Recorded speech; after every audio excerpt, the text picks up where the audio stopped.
Picture this for a moment. You arrive at a hotel in the Colorado mountains. It's 1974, middle of a snowstorm. The hotel is practically empty. Just you, the bartender, and the caretaker. During the night, you hear footsteps in the hallway. Someone knocks on room 217. You open the door. Nobody there. You go back to bed and suddenly, all the lights in the hotel start flickering on their own. This isn't fiction. This actually happened to one of the greatest horror writers in history. And what he experienced that night changed the world of horror forever. Today, I'm going to tell you the true story behind the hotel that inspired one of the most terrifying movies ever made, and why to this day people flee in the middle of the night from this place. But before we dive into this nightmare, I need you to hit that subscribe button right now. And here's why you absolutely need to follow this channel. Every single week, I bring you the most terrifying true stories from America's darkest places. Stories that Hollywood doesn't want you to know. Real investigations into haunted locations that will make you question everything you thought you knew about the paranormal. I don't just tell stories. I uncover the truth behind America's most haunted places. The real eyewitness accounts, the unexplained phenomena, the cover-ups. If you're ready to discover what's really lurking in the shadows of our country, then smash that subscribe button and ring the notification bell. Trust me, you're going to want to see what's coming next. Now, let's talk about this hotel. Nestled in the Rocky Mountains of Colorado, about 70 miles from Denver, stands a 140-room colonial revival masterpiece that opened its doors on July 4th, 1909. This isn't just any hotel. This is the crown jewel of American hospitality that was built by Massachusetts inventor F.O. Stanley, the same guy who created the Stanley steamer automobile. But here's where it gets interesting. F.O. Stanley didn't just build a hotel. He built what would become the most technologically advanced accommodation west of the Mississippi. This place was the first hotel west of the Mississippi to be fully electric. Every room, every hallway, every corner was illuminated by electricity at a time when most of America was still using gas lamps. Now, paranormal investigators will tell you that electricity and spiritual activity are deeply connected. High electromagnetic fields can create what they call portals, gateways between our world and something else. Was this just a coincidence, or did F.O. Stanley unknowingly create the perfect storm for supernatural activity? F.O. Stanley and his wife Flora lived in this hotel, and according to every employee who's ever worked there, they never really left. Flora Stanley was an accomplished pianist, and she had this beautiful Steinway grand piano in the hotel's concert hall. It was her pride and joy, and she would play it every single day. Here's the thing. Flora Stanley died decades ago, but guests and staff still hear piano music coming from that concert hall in the middle of the night. Beautiful, haunting melodies that echo through the empty corridors. Security guards have rushed to the hall, thinking someone broke in, only to find the room completely empty, except for the piano bench, which is always found pulled out, as if someone had just been sitting there. But Flora isn't the only Stanley who refuses to leave. F.O. Stanley himself has been spotted countless times throughout the hotel. Guests have photographed him, standing in the background of their vacation photos, wearing his signature three-piece suit from the early 1900s. He appears crystal clear in the pictures, but here's the kicker. No one saw him when the photo was taken. The hotel staff will tell you that Mr. Stanley particularly enjoys the bar and the billiard room. Bartenders have reported glasses moving by themselves, pool balls rolling across the table when no one's playing, and the distinct smell of tobacco smoke in a non-smoking hotel. It's like he's still entertaining his guests from beyond the grave. But if you want to talk about the real heart of this hotel's haunted reputation, we need to discuss room 217. This is where everything started, and this is where the most terrifying experiences happen to this day. It was a cold winter night in the early years of the hotel's operation. A massive Colorado snowstorm was approaching, and the head housekeeper, Mrs. Elizabeth Wilson, was making her rounds lighting the acetylene lanterns throughout the hotel in case of a power outage. This was standard procedure back then. Always be prepared for the electricity to fail.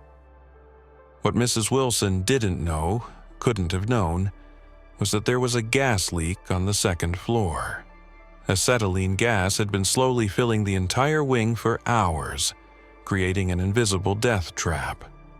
When she entered room 217 and struck that match, boom!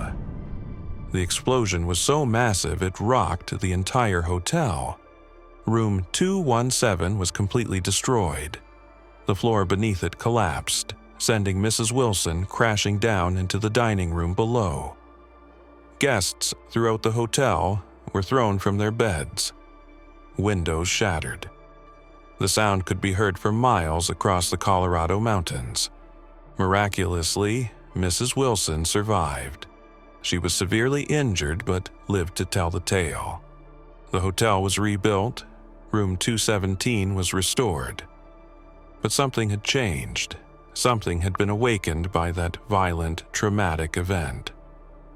Mrs. Wilson returned to work at the hotel after her recovery, and she was known as the most dedicated, meticulous housekeeper they'd ever had. She took immense pride in her work, making sure every room was perfect for the guests. And apparently, death wasn't going to stop her from doing her job. Guests who stay in room 217 report the strangest experiences.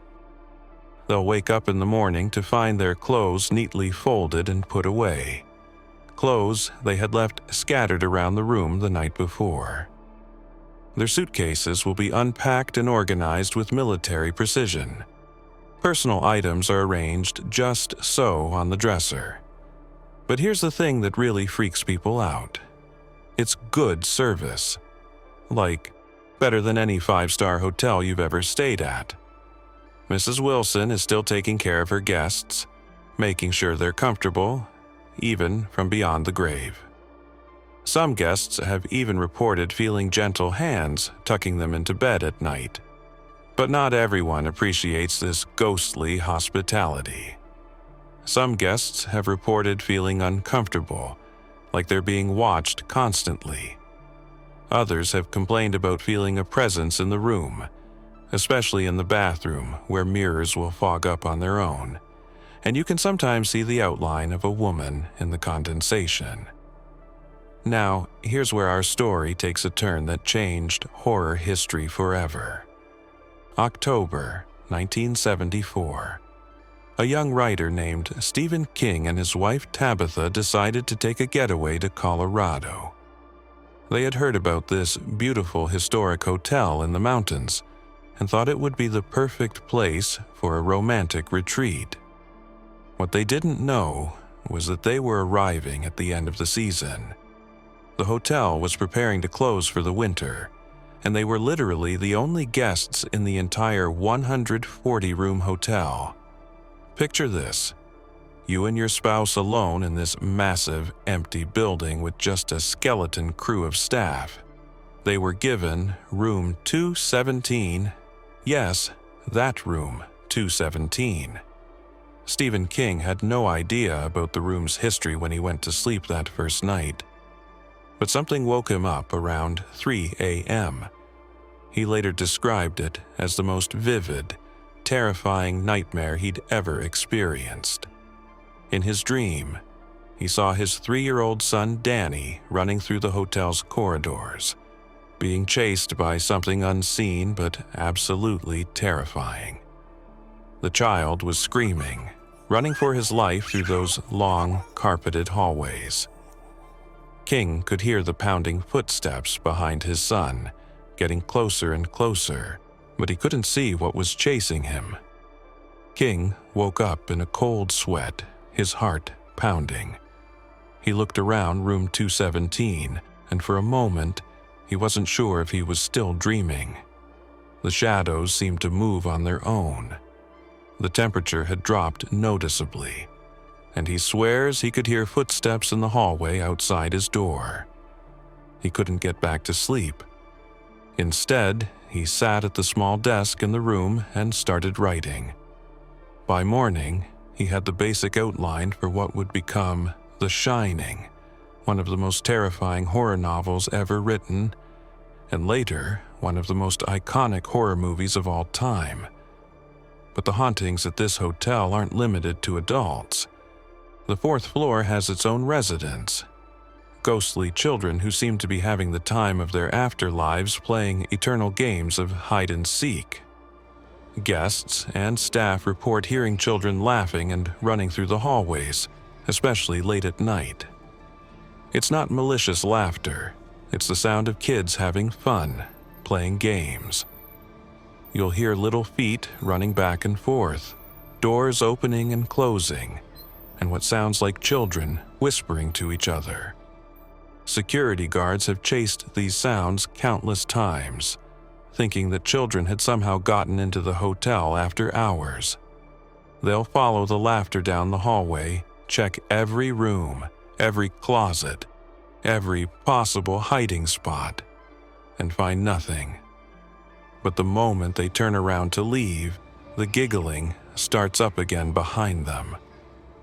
Some guests have reported their children talking to imaginary friends while staying at the hotel.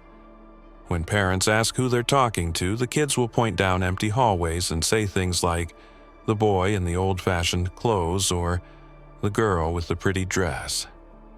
These children describe clothing styles from the early 1900s, clothing they would have no way of knowing about.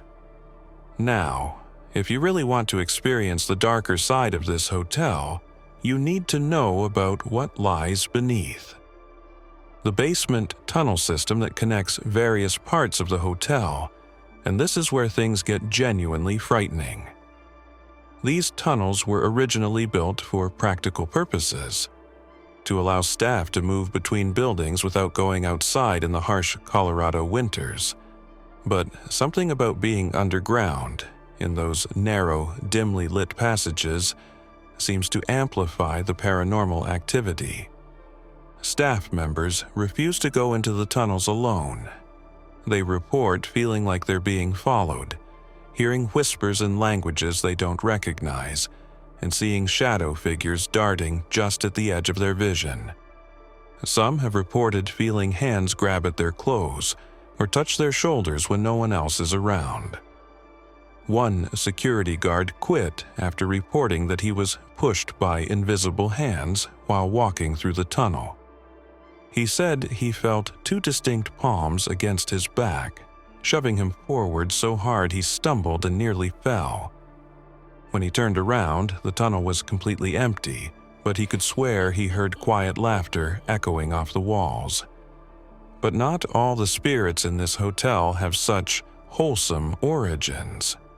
Room 428 has its own permanent resident, a ghostly cowboy who seems to have some serious anger management issues.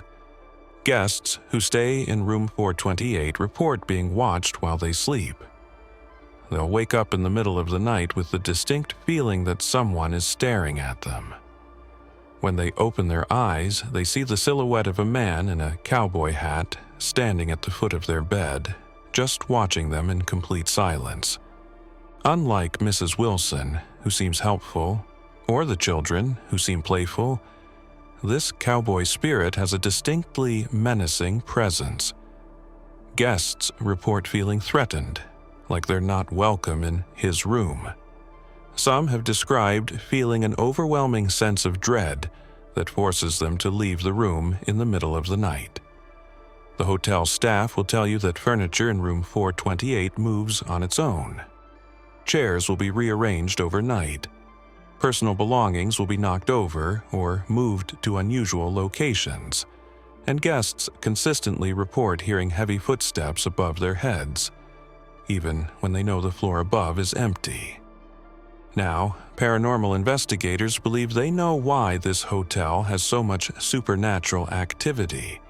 It all comes down to what they call the vortex, a spiritual gateway that hovers right over the hotel's grand staircase. The theory is that the mirrors effacing each other at the top and bottom of the staircase create an infinite reflection effect. And in paranormal terms, this creates a doorway between dimensions. It's like a highway for spirits, allowing them to enter and exit our world freely. This would explain why the hotel attracts spirits who didn't even die there. Some of the ghosts that roam these halls lived full lives elsewhere, but are drawn to this place because of the energy, the portal, the connection to the other side. It's like a supernatural magnet. The most compelling evidence for this vortex theory. A few years ago, a guest was taking photos of the staircase when something incredible happened. In one of the photos, they captured the clear image of a young girl in old-fashioned clothing standing on the stairs. But nobody saw any child when the photo was taken. The image was so clear and so convincing that it made national news. Now, you might be thinking, okay, these are all old stories from decades ago. But here's the thing, the paranormal activity at this hotel hasn't slowed down. If anything, it's gotten more intense as more people visit and more energy is focused on the place.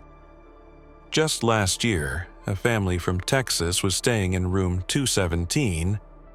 Yes, they specifically requested Stephen King's room, when they had an experience that left them checking out at 3 a.m. The mother woke up to find all of their clothes neatly folded and arranged on the dresser, which she thought was strange hotel service until she realized they had hung the "Do Not Disturb" sign and double-locked the door before going to sleep. But that wasn't the end of it. While they were packing to leave, their 7-year-old daughter kept talking to someone in the corner of the room. When her parents asked who she was talking to, she said, "The nice lady wants to know if we need help with our suitcases." The parents looked where she was pointing and saw nothing. Ghost hunting shows have made this place famous worldwide. Every major paranormal investigation team has spent time here, and they all leave with unexplained footage. Equipment malfunctions, cameras capture shadows that weren't visible to the naked eye, and even the most skeptical investigators admit they experience things they couldn't explain.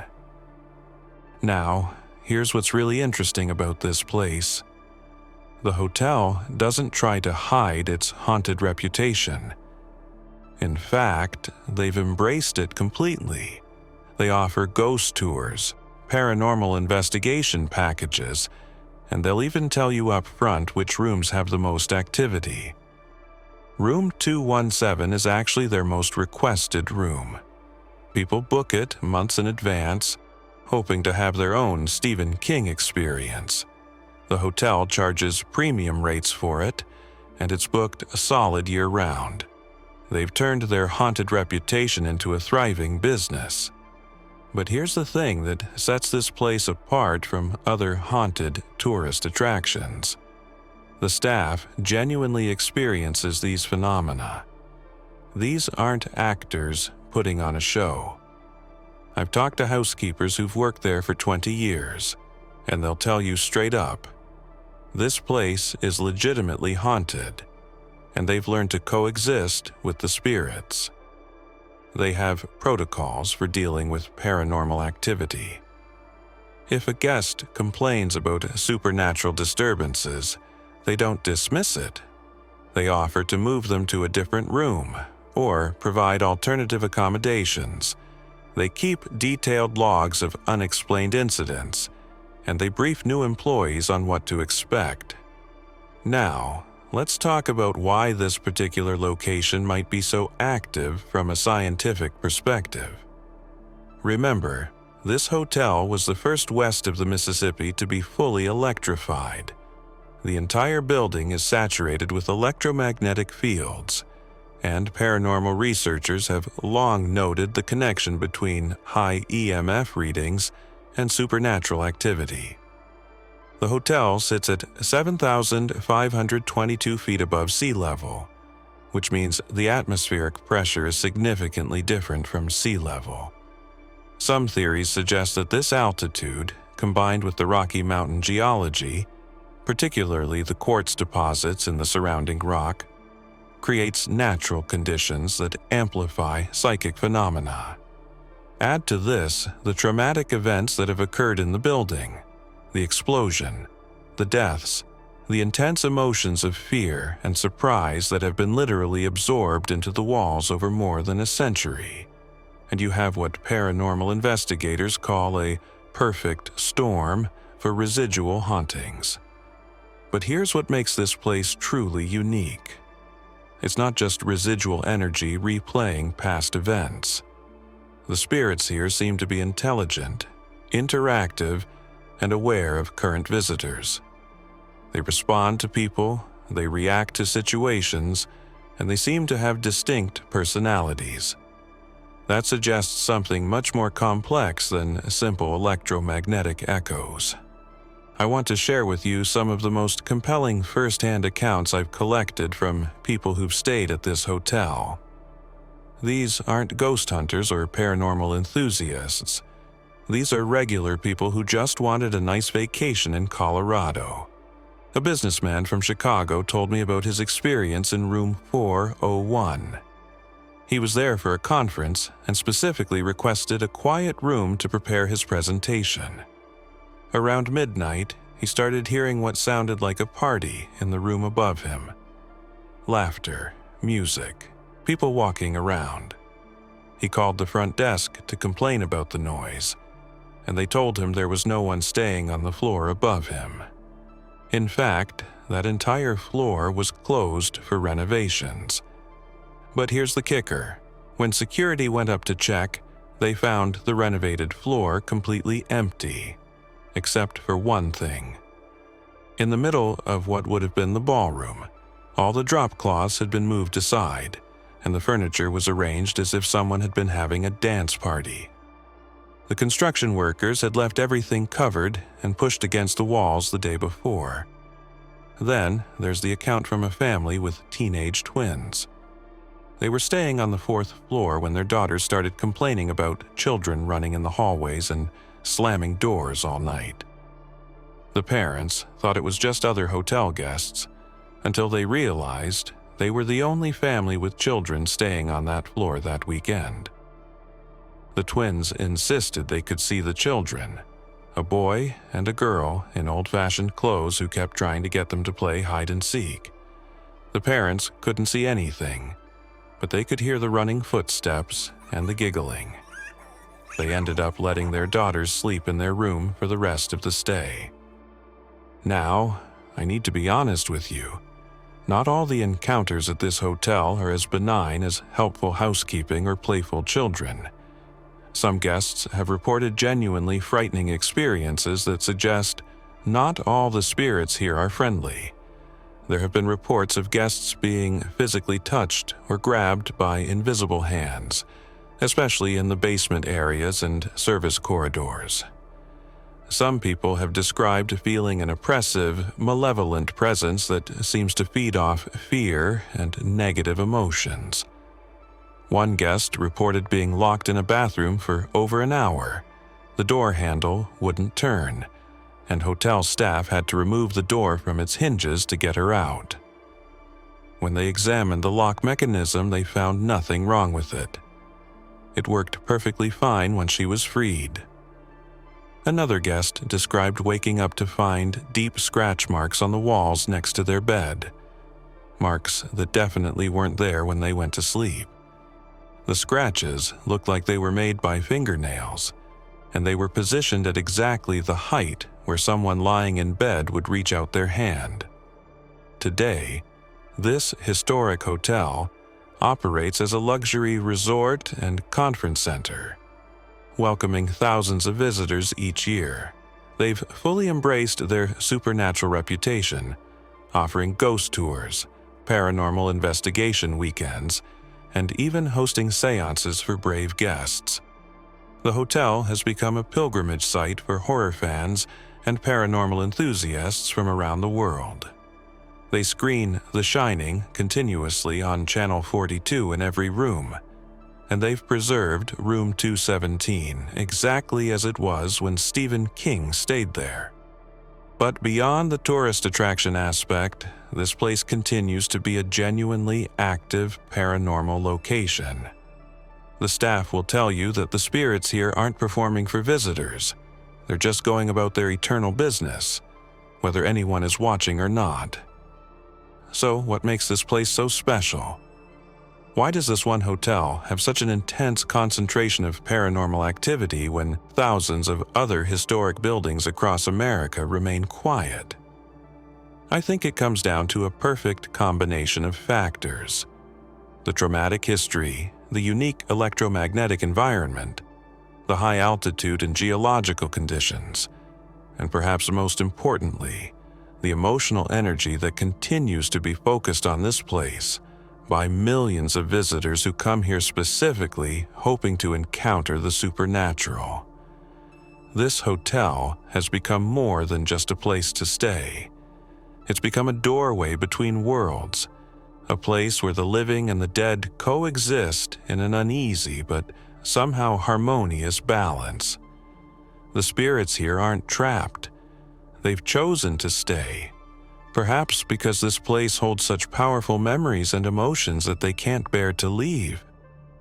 Whether you believe in ghosts or not, there's no denying that something extraordinary happens within these walls. Thousands of witnesses can't all be wrong. And maybe, just maybe, death isn't the end of our story. Maybe it's just the beginning of a different kind of existence. If this story gave you chills, then you need to subscribe to this channel right now. Hit that subscribe button, ring the notification bell, and join our community of people who aren't afraid to explore America's darkest mysteries. Remember, the truth is always stranger than fiction. And sometimes the dead have stories they're desperate to tell. Stay curious, stay brave, and I'll see you in the next nightmare.